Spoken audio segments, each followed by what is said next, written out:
ये 24 का चुनाव देश का संविधान बचाने का चुनाव है। ये वही भारतीय जनता पार्टी है जिसने नई लोकसभा बनाई। और लोकसभा के परंपरा देखिए आप कि सबसे ज्यादा सांसदों को निकाल दिया और जिन सवालों का जवाब देना चाहिए था उन सवालों के जवाब से बचने के लिए लोकसभा से सांसदों को निकाल दिया गया। और जो सबसे सिक्योरिटी जोन है, सबसे महत्वपूर्ण इलाका, सरकार ने दावा किया था कि सबसे सिक्योरिटी बंदोबस्त अच्छा होगा, उसमें आखिरकार भारतीय जनता पार्टी के सांसद के ही पास से वो नौजवान लोकसभा में आ गए। ये लोकसभा नहीं चलाना चाहते, इसलिए जनता को सावधान रहना है कि 24 में ये लौट करके आ गए तो वोट देने का अधिकार भी छीन लेंगे। जहां महंगाई बढ़ गई है, बेरोजगारी बढ़ गई है, ये सरकार दावा कर रही थी कि बड़े बड़े उद्योगपति आएंगे, कारखाने उद्योग लगेंगे। अब तो हम सब लोग चुनाव में जा रहे हैं। कोई उद्योग लगा हो तो बताएं, कोई कारखाना लगा हो तो बताएं, और जिन कारखाने के लगने से कितनों को नौकरी, कितनों को रोजगार मिला, ये तो सरकार बताए।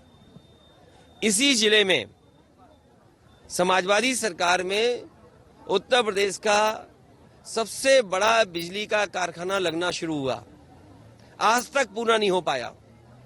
और यही सरकार अगर पूरा कर देती तो जनता को सस्ती बिजली मिलती। किसी अस्पताल में आप चले जाएं, गरीब को इलाज नहीं मिल रहा और 7 साल होने वाले हैं सरकार के। अगर एक भी जिला अस्पताल ऐसा बनाया हो जिसमें इलाज गरीब का हो जाएगा, बताइए आप। जो एम्बुलेंस व्यवस्था थी वो चौपट कर दी, जो पुलिस को व्यवस्था दी थी वो चौपट कर दी। केवल झूठे मुकदमे लगाना, अन्याय करना, विपक्ष की आवाज को दबाना। लेकिन विपक्ष और ये जनता जब वोट डालेगी तो भारतीय जनता पार्टी का सफाया करेगी। गठबंधन आने वाले समय में देखिए, देखिए आप लोग भी समझदार लोग हैं और बहुत जागरूक हैं। हमारी परंपरा में या हमारे पूर्वज यही कहते हैं कि जब भगवान बुलाते हैं तो सब जाते हैं, और कब किसको भगवान बुला लें ये किसको पता है। आज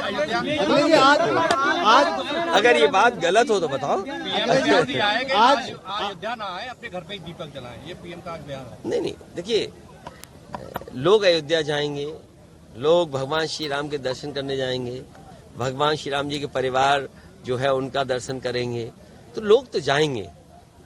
और ये लोग जाएंगे जिनको भगवान बुलाएंगे, और जब जिसका समय आएगा वो जाएगा। आज रेल के किराए बढ़ा दिए गए हैं, आज रेल का किराया हर बार का बढ़ा दिया है। तो सोचिए, अरे मेरे साथी ये सही बताया, तो मेरे दिमाग से निकल गई बात। और रेल का उद्घाटन नहीं किया प्रधानमंत्री जी ने। देखिए आप, प्रधानमंत्री जी कह रहे ये यात्रा वो यात्रा, लेकिन ये नहीं बताया गया ये सब यात्राएं महंगी होने जा रही हैं।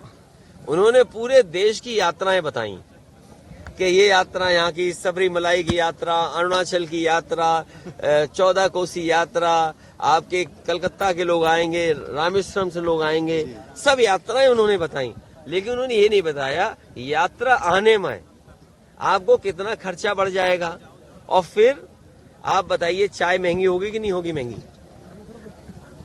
ईंट महंगी होगी कि नहीं महंगी।